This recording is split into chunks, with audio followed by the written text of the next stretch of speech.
KaraokeBooks. The Three Musketeers. Alexandre Dumas. Translated by William Robson. Chapter 50. Chat between brother and sister. During the time which Lord de Winter took to shut the door, close a shutter, and draw a chair near to his sister-in-law's fauteuil, Milady, anxiously thoughtful, plunged her glance into the depths of possibility, and discovered all the plan, of which she could not even obtain a glance as long as she was ignorant into whose hands she had fallen. She knew her brother-in-law to be a worthy gentleman, a bold hunter, an intrepid player, enterprising with women, but by no means remarkable for his skill in intrigues. How had he discovered her arrival, and caused her to be seized? Why did he detain her? Athos had dropped some words which proved that the conversation she had with the cardinal had fallen into outside ears, but she could not suppose that he had dug a countermine so promptly and so boldly. She rather feared that her preceding operations in England might have been discovered. Buckingham might have guessed that it was she who had cut off the two studs, and avenged himself for that little treachery. But Buckingham was incapable of going to any excess against a woman, particularly if that woman was supposed to have acted from a feeling of jealousy. This supposition appeared to her most reasonable. It seemed to her that they wanted to revenge the past, and not to anticipate the future. At all events, she congratulated herself upon having fallen into the hands of her brother-in-law, with whom she reckoned she could deal very easily, rather than into the hands of an acknowledged and intelligent enemy. "Yes, let us chat, brother," said she, with a kind of cheerfulness, decided as she was to draw from the conversation, in spite of all the dissimulation Lord de Winter could bring, the revelations of which she stood in need to regulate her future conduct. "You have, then, decided to come to England again," said Lord de Winter, "in spite of the resolutions you so often expressed in Paris never to set your feet on British ground?" Milady replied to this question by another question. "To begin with, tell me," said she, "how have you watched me so closely as to be aware beforehand not only of my arrival, but even of the day, the hour, and the port at which I should arrive?" Lord de Winter adopted the same tactics as Milady, thinking that as his sister-in-law employed them they must be the best. "But tell me, my dear sister," replied he, "what makes you come to England?" "I come to see you," replied Milady, without knowing how much she aggravated by this reply the suspicions to which D'Artagnan's letter had given birth in the mind of her brother-in-law, and only desiring to gain the goodwill of her auditor by a falsehood. "Ah, to see me," said de Winter, cunningly. "To be sure, to see you. What is there astonishing in that? And you had no other object in coming to England but to see me?" "No. So it was for me alone you have taken the trouble to cross the Channel? For you alone? The deuce! What tenderness, my sister! But am I not your nearest relative?" demanded Milady, with a tone of the most touching ingenuousness. "And my only heir, are you not?" said Lord de Winter in his turn, fixing his eyes on those of Milady.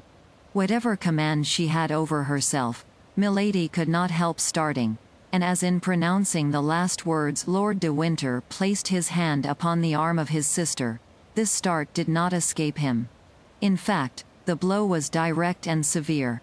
The first idea that occurred to Milady's mind was that she had been betrayed by Kitty, and that she had recounted to the Baron the selfish aversion toward himself of which she had imprudently allowed some marks to escape before her servant.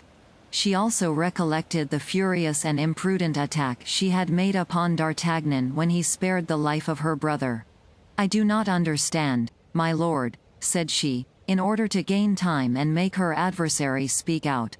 "What do you mean to say? Is there any secret meaning concealed beneath your words?" "Oh, my God, no," said Lord de Winter, with apparent good nature. "You wish to see me, and you come to England. I learn this desire, or rather I suspect that you feel it, and in order to spare you all the annoyances of a nocturnal arrival in a port and all the fatigues of landing, I send one of my officers to meet you. I place a carriage at his orders, and he brings you hither to this castle, of which I am governor. whither I come every day, and where, in order to satisfy our mutual desire of seeing each other, I have prepared you a chamber. What is there more astonishing in all that I have said to you than in what you have told me? No, what I think astonishing is that you should expect my coming. And yet that is the most simple thing in the world, my dear sister. Have you not observed that the captain of your little vessel, on entering the roadstead, sent forward, in order to obtain permission to enter the port, a little boat bearing his logbook and the register of his voyagers? I am commandant of the port. They brought me that book. I recognized your name in it. My heart told me what your mouth has just confirmed, that is to say, with what view you have exposed yourself to the dangers of a sea so perilous, or at least so troublesome at this moment, and I sent my cutter to meet you. You know the rest. Milady knew that Lord de Winter lied, and she was the more alarmed. My brother, continued she, was not that my Lord Buckingham whom I saw on the jetty this evening as we arrived. Himself. Ah, I can understand how the sight of him struck you, replied Lord de Winter.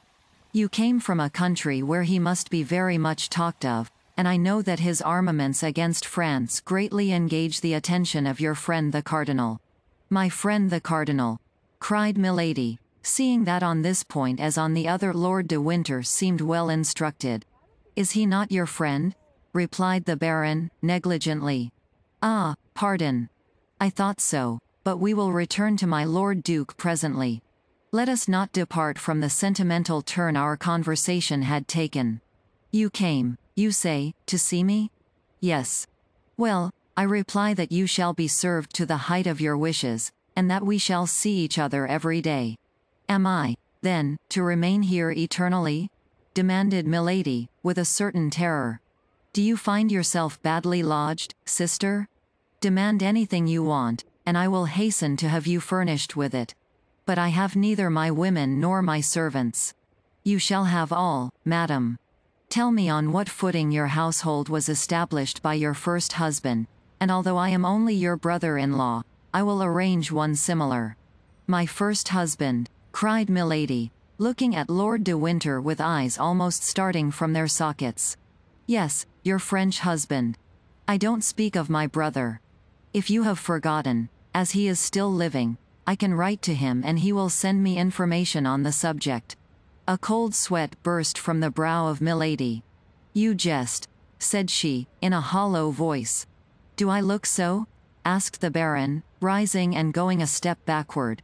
Or rather you insult me, continued she, pressing with her stiffened hands the two arms of her easy chair, and raising herself upon her wrists. I insult you, said Lord de Winter, with contempt. In truth, madam, do you think that can be possible? Indeed, sir, said Milady, you must be either drunk or mad. Leave the room, and send me a woman. Women are very indiscreet, my sister. Cannot I serve you as a waiting maid? By that means all our secrets will remain in the family. Insolent, cried Milady, and as if acted upon by a spring, she bounded toward the Baron, who awaited her attack with his arms crossed, but nevertheless with one hand on the hilt of his sword. Come, said he. I know you are accustomed to assassinate people, but I warn you I shall defend myself, even against you. You are right, said Milady. You have all the appearance of being cowardly enough to lift your hand against a woman. Perhaps so, and I have an excuse, for mine would not be the first hand of a man that has been placed upon you, I imagine. And the Baron pointed, with a slow and accusing gesture, to the left shoulder of Milady, which he almost touched with his finger. Milady uttered a deep, inward shriek, and retreated to a corner of the room like a panther which crouches for a spring. Oh, growl as much as you please, cried Lord de Winter, but don't try to bite, for I warn you that it would be to your disadvantage.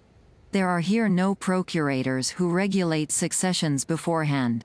There is no knight-errant to come and seek a quarrel with me on account of the fair lady I detain a prisoner.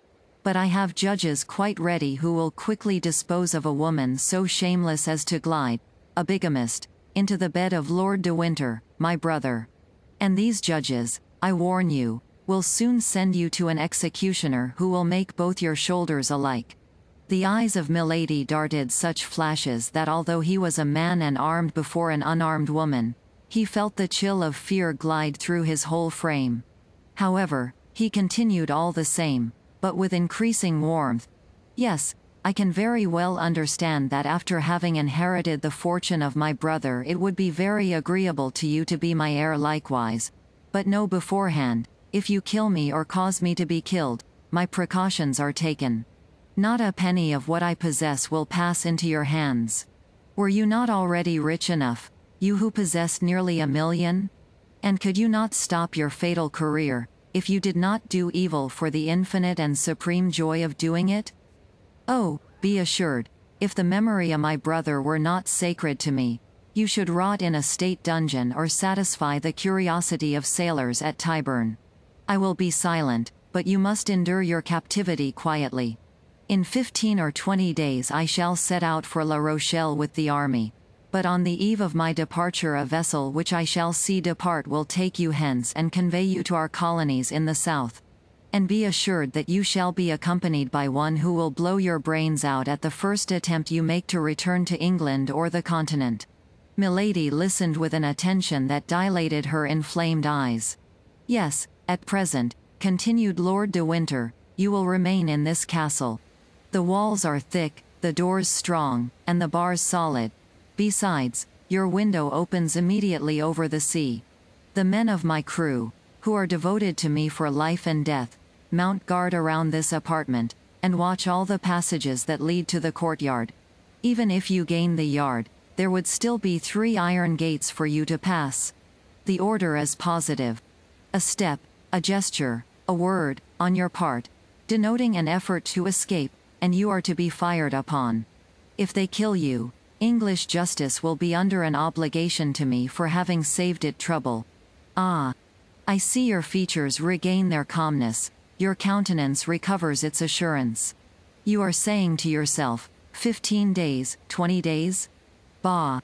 I have an inventive mind. Before that is expired some idea will occur to me. I have an infernal spirit. I shall meet with a victim. Before 15 days are gone by I shall be away from here. Ah, try it."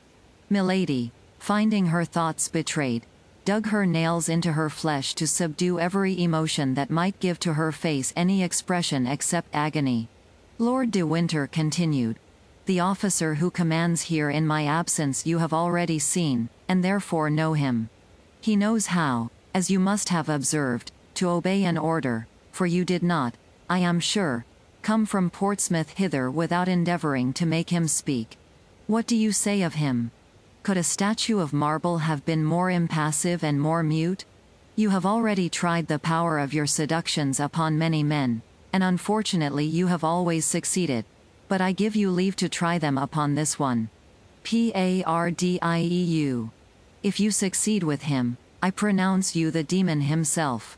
He went toward the door and opened it hastily. "Call Mr. Felton," said he. "Wait a minute longer, and I will introduce him to you."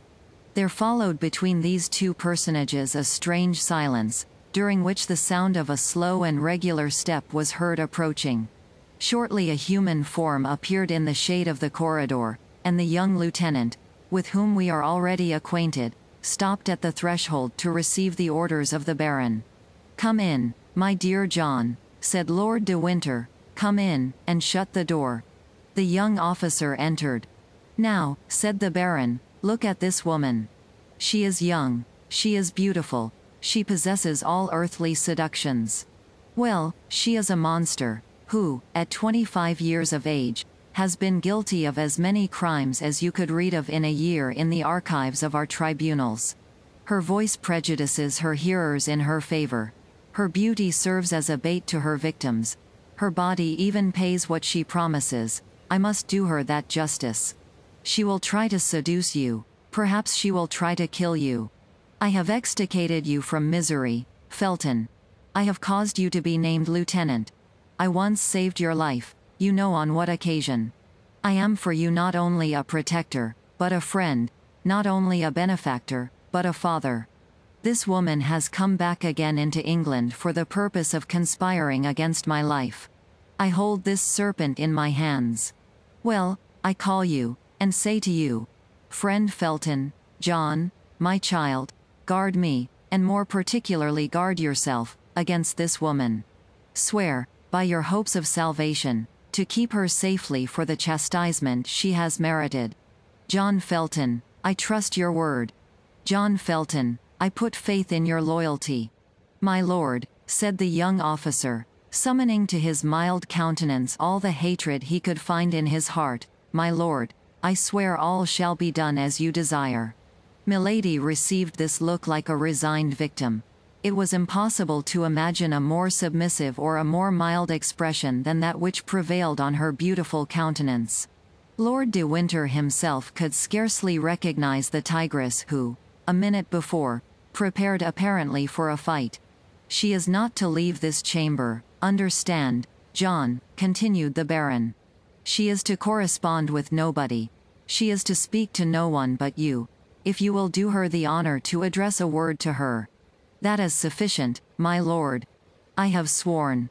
And now, madam, try to make your peace with God, for you are judged by men. Milady let her head sink, as if crushed by this sentence. Lord de Winter went out, making a sign to Felton, who followed him, shutting the door after him. 1 instant after, the heavy step of a marine who served as sentinel was heard in the corridor, his axe in his girdle and his musket on his shoulder. Milady remained for some minutes in the same position, for she thought they might perhaps be examining her through the keyhole. She then slowly raised her head, which had resumed its formidable expression of menace and defiance, ran to the door to listen, looked out of her window, and returning to bury herself again in her large armchair, she reflected. KaraokeBooks.